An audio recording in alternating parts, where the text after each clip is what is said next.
seen before. I am going to rise up and take the limit of my soul. Thank you, family, for tuning in today with Living Your Life Without Limits, a show about motivation, inspiration, and elevation.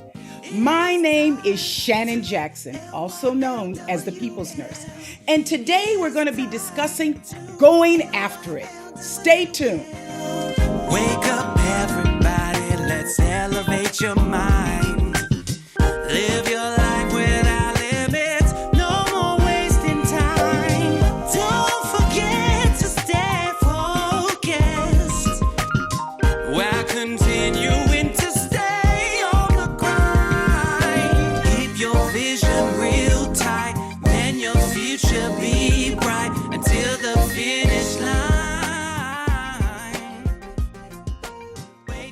Once again, family, thank you so much for joining us here today. Here's a quick look at our lineup, which is brought to you by our sponsor, Allies of Sobriety, Addiction, and Recovery. If you are struggling with an addiction, look no further. Allies of Sobriety and Addiction Recovery offer a variety of customized in-home programs tailored to meet your needs. For more information, please contact them at the link below. Now it's time for Soul Fuel, spiritual fuel and comfort from the Word of God.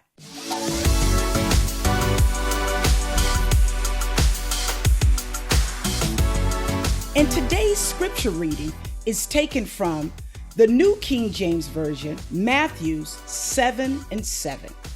And it reads like this: Ask, and it shall be given you. Seek, and you shall find. Knock, and it shall be open unto you. Family, this is absolutely one of my favorite scriptures because it's loaded with the promises of God, and it lines directly up with today's topic about going after it. I want to ask a question. Have you ever wondered why people wait for opportunities to come instead of creating opportunities for themselves by going after them? This is something that I think many people struggle on a day-to-day basis with. I talk to people from all walks of life, different challenges that get stuck. And one time in my life, I was also stuck. But one of the things that we have to do, as it already said in our opening scripture today, ask, and it shall be given. Seek, and you shall find. Knock, and the door shall be open. All of that actually segues you into going after something, seeking out your opportunities, not waiting for something to happen. I was recently doing some coaching for someone not too long ago. And one of the things when I was asking them, a simple question that we ask oftentimes when we're coaching, what is the one thing, if you were to identify, that's holding you back from going after your goals now? You think about that. That's a loaded question, and it will differ from each and every one of us. So the first thing that you have to do is find out in your mind and in your thoughts, why are you not pursuing your goals and just waiting for something to happen? Now, I want to give you a few tips to help you in frame this. So the first one that I want to talk about is you must absolutely establish a plan for yourself.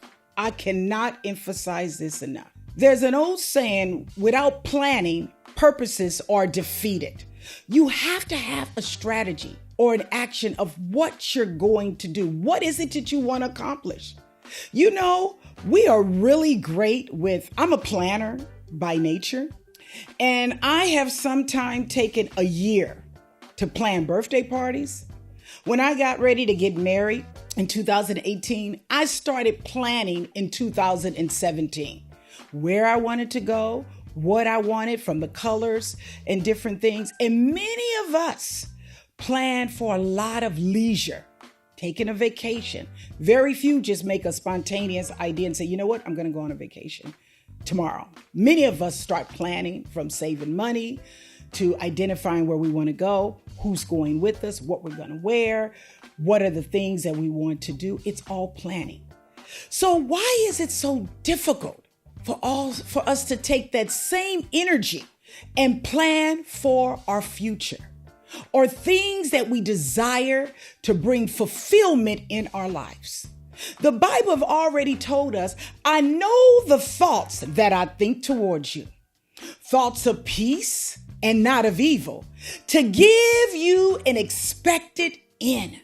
But it also requires you to have a plan and a vision for your life.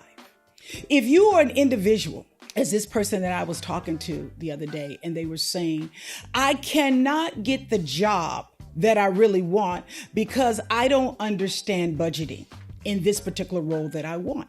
So I asked them, well, you've already identified that you don't understand budgeting. What are you going to do about it? So you want a different job. You want to make more money. You want to stay in this field. You've already identified that you have a weakness in this area, which brings me to my next tip. Know your strengths and your weaknesses. Know your capabilities. So if it's something that you're desiring for yourself, a goal such as going to school to be a manager or supervisor, and you know that every job that you have applied for is asking you to have experience in payroll, profit and loss, or finances, then the logical thing will be to plan, to educate yourself, and build your skills in the area in which you are weak. That's one example. Whatever it is that you're desiring, be it to improve your quality of life through living a more healthier lifestyle, having your body in more healthier ways. Say you have diabetes and your plan is you want your diabetes to be in control. You want your hemoglobin A1C, which it measures your blood glucose level over a period of time to let you know if your diabetes is managed or not. Or something like going after a job, having more peace. Whatever it might be, it requires you to set a goal and a plan for yourself and understand who you are. Build on your strengths, but also put time and invest in the areas in which you're weak. We all have to do it. Practice makes perfect. Enhancing your skill, developing your trade, perfecting your gifts. The Bible have already told you that your gift will make room for you and it'll bring you before great men. But know your capabilities. Every last one of us have skills and talents that we are naturally gifted in. Some things some people can do without thought. And we also have weaknesses. I always like to use basketball as an analogy because oftentimes some of our greatest athletes that we admire in the area of basketball, when you talk to them and they tell you when they had a weakness in their game, what did they do? They practiced on it. They hired a coach. They hired a trainer. They did some personal investment, put more time in the gym, put more time working on that area which they were weak so they could perfect that in their game so they could be a greater asset and a lethal weapon on the court. So after you have developed a plan of what is it that you're wanting for your life, and it's a personal choice. The Bible said the earth is the Lord's, the fullness thereof, and the world and those that dwell therein. What is it you desire for yourself? And if you don't know what that is, you have to first meditate, seek it out, give it some thought. What is it you want to be fulfilled in that will bring you joy? Then look at how you measure up in your skills and your strength. What is my capability? Do I need to enhance something? Do I need to improve? Or do I just need to practice? This next one, be open Family, sometimes we are too close-minded. It's true. Sometimes if it don't come a certain way or a certain thing or from a certain person, we won't receive it or we won't think outside the box. Sometimes your opportunity is somewhere else. God have many people he can use to be an asset and a help to you, and many different opportunities. He said, behold, I'll set before you an open door. But are you open to explore something new? I want you to think about that. Are you so set in your ways that if it don't come this way, I don't want it? Maybe your next opportunity or your partner in life, your job, your healing, your peace is in another realm, something that you did not think of, something different. I can tell you from personal experience, I've been a nurse for 29 years. I started out in the hospital for 20 years, working in a variety of roles all the way up to a leadership position. When I left working in hospitals, I was the chief nursing officer and the chief operating officer. And I finally said, I've accomplished this. I want something different. Left the hospital and went into the home care space. Had not worked home care before. Another opportunity. Open to try something different. Transferable skills. Many of you have skills and talents that can be used in other things to bring you what you're looking for or expose you to other things.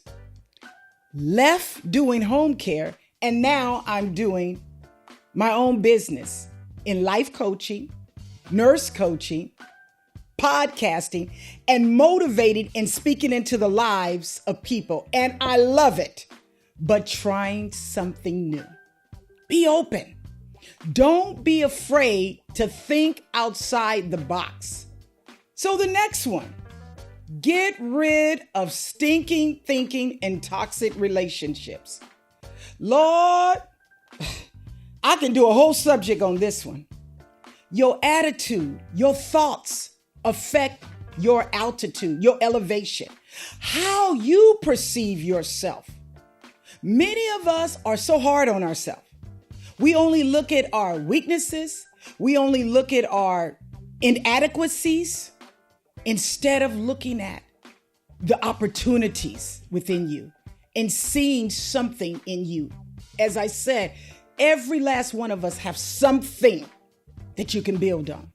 God have given each and every human being a talent or skill, whether we use it or have identified what it is or not. So you have to change your attitude and thinking towards yourself and what you can become. Calling those things that be not as though it were. Speak life over your situation. Speak life over you. I was just talking to a girlfriend of mine earlier today, and she was saying, you know what? For so many years, I have carried and encouraged other people, and it was so many things about myself. I wasn't having self-love. But now I understand that it's equally as important as I love myself and take care of myself. And I feel so much more happier. And the second part of that is getting rid of toxic relationships. People that weigh on you, that drain you, that don't know whether they want to be with you or not be with you. Indecisive, users, abusers. Surround yourself with people who are encouraging, are like-minded, that have a vision similar to yours, or at least want for you what you want for you. Cut off the toxic relationships that will drain you. And sometimes we've been carrying these relationships for years, and we never get any further. If it is unhealthy for your mental stability and your growth, love them, but separate yourself. We are living in a time you cannot afford to continue to be in a space where you don't know which way you're going, you don't have a plan, you don't have a vision, and you are just stuck in a rut because things are happening so fast. And it's time for you to take your rightful place and go after the things that God have already promised you in your life. Now, what else you can do? Don't be afraid to ask for help. Network. Reach out. That was part of the scripture that we had. Ask, and it shall be given. Sometimes we let pride get in the way or embarrassment get in the way to ask people. Seek out people with experience in what you're looking after. Advice, help.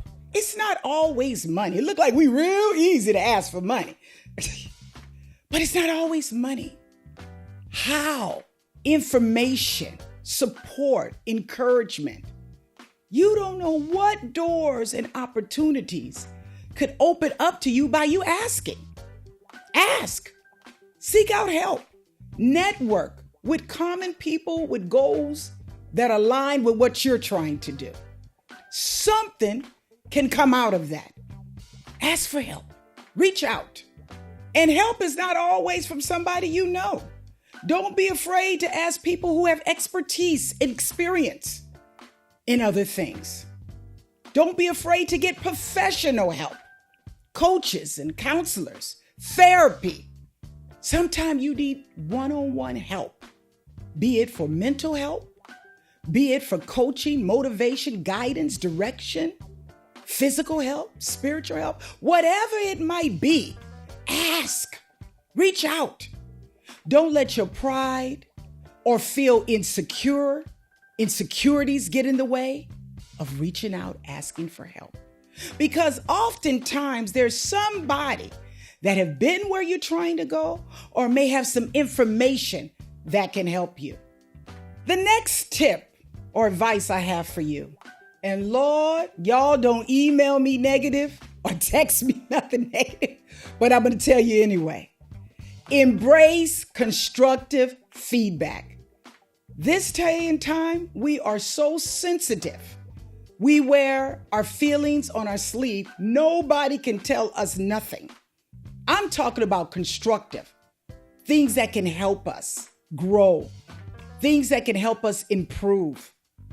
I receive personal constructive feedback all the time, even when it comes to this podcasting and TV show. My team often give me honest information, and I appreciate it in other areas of my life. So we have to be open when we know it's someone who care about our welfare and really want us to succeed and be successful. Be open to receiving constructive feedback that will help us. This day and time, people sometimes are scared to even give people feedback because everybody is on the defense. So sensitive. You say anything, everybody's ready to fight, everybody's upset, everybody's mad, cancel culture. But sometimes we need people to speak into our life to uplift us, but we also need correction and help. And as long as the person is giving it to you, he or she, giving it to you from a place of love and support and encouragement, be open. Because we all, guilty as charged, can improve. And you know what it does? It makes us better. It makes us stronger. It used to be back in the day, people could tell you something, you take that. Someone would tell you and say, you know what? When you go on an interview, do A, B, C, D, and G. And then they tell you that, and then you do that, you nail it. This day and time, people don't want no feedback about interviewing skills, no feedback about nothing. Don't say nothing to be about nothing.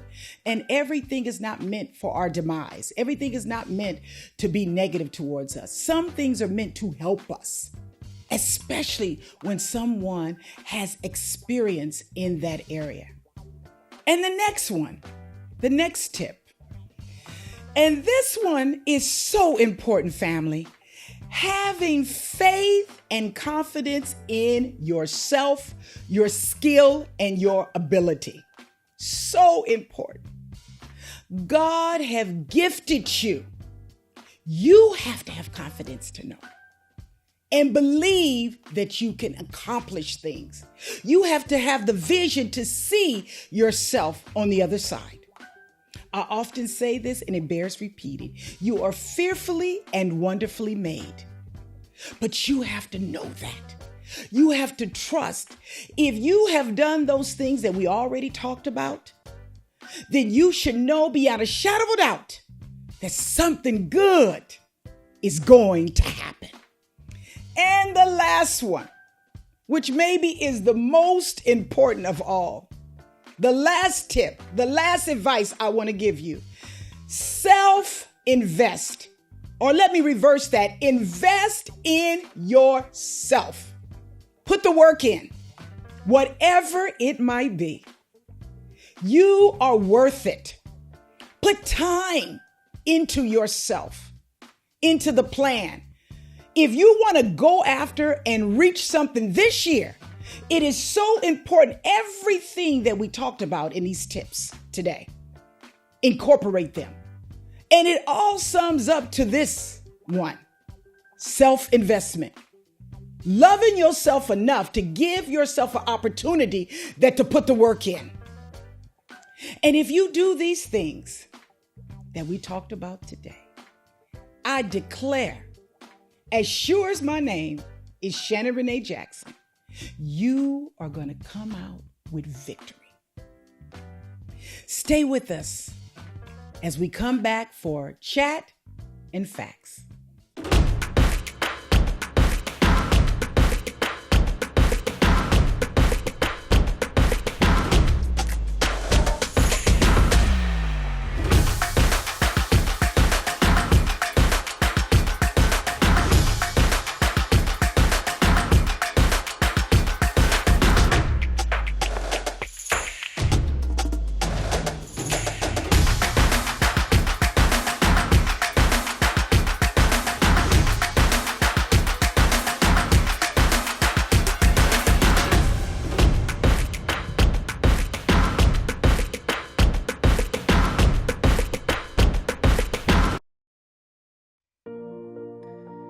If you haven't noticed, the world is a little crazy right now, and people are struggling. In a moment where so many agree on so little, there's one thing that we can all agree on. That is hope. Street Love started as an idea, and it's growing into a movement. Hi, I'm Shannon Jackson, also known as the People's Nurse, and I'm on a mission to spread love, city by city, street by street. Right now is the most perfect time to give service because people are hurting. People need hope. People need to know that they don't have to give up. They don't have to throw in the towel. A lot of people is at the point of hopelessness, almost to a point of no return. People are in a state of depression. Many people have the thought of taking their own lives, believe it or not. So now is the time to give while the need is so great. Don't put it off. Do it today. Help turn somebody else's life around. Give them hope. Let them know that their best days are ahead of them, that their future is so bright they're going to need a pair of shades. Tell them that the whole world is conspiring in their favor. Hi, I'm Shannon Jackson, the founder of Living Your Life Without Limits, also known as the People's Nurse. Street Love came about through Living Your Life Without Limit as a community outreach service program that we provide, which I'm very excited and very proud of to have. So each month we go to a different city and we provide information, on health and wellness. And usually we give some kind of item as it's connected to health and wellness to the community members. And sometimes they're through partnerships such as churches, and sometimes we just connect up with business owners as well. So that's how it connects to the overall arching platform of living your life without limits.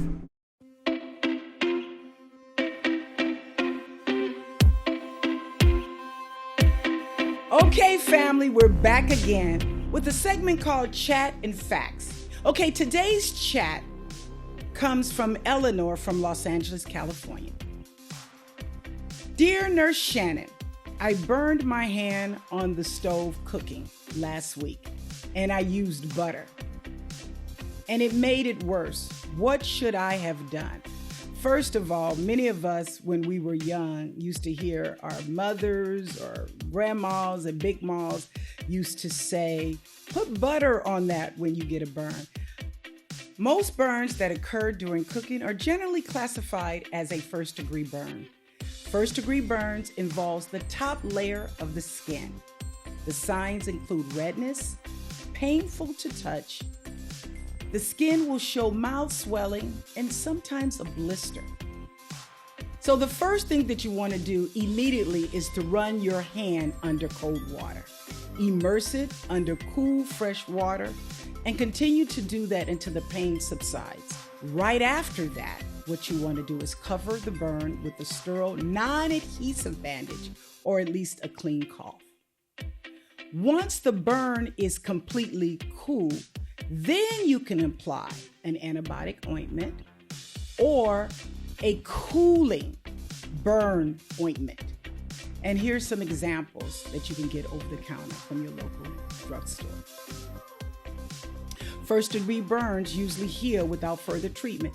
However, very important, if the first-degree burn covers a large area of your body, or it's an infant or an elderly, I highly recommend you seek medical attention right away.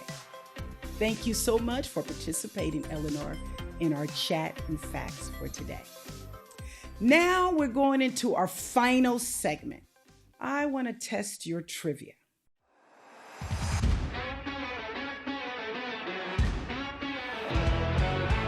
Okay, family, our final segment for today is called Game On, where we're going to play a little trivia. And today's question is, what was the name of the TV show that first aired in 2008? Listen to this clip. Lauren, I have killed 2 people since midnight. I have not slept for over 24 hours. So maybe you should be a little more afraid of me than you are right now. All right, for you fans of 24, Redemption. That's what that clip was. Once again, thank you, family, for allowing us to come into your homes today. We are so excited to be with you each week. And as I always end our show, remember to love yourself. Take care of yourself. Because guess what? You are absolutely worth it.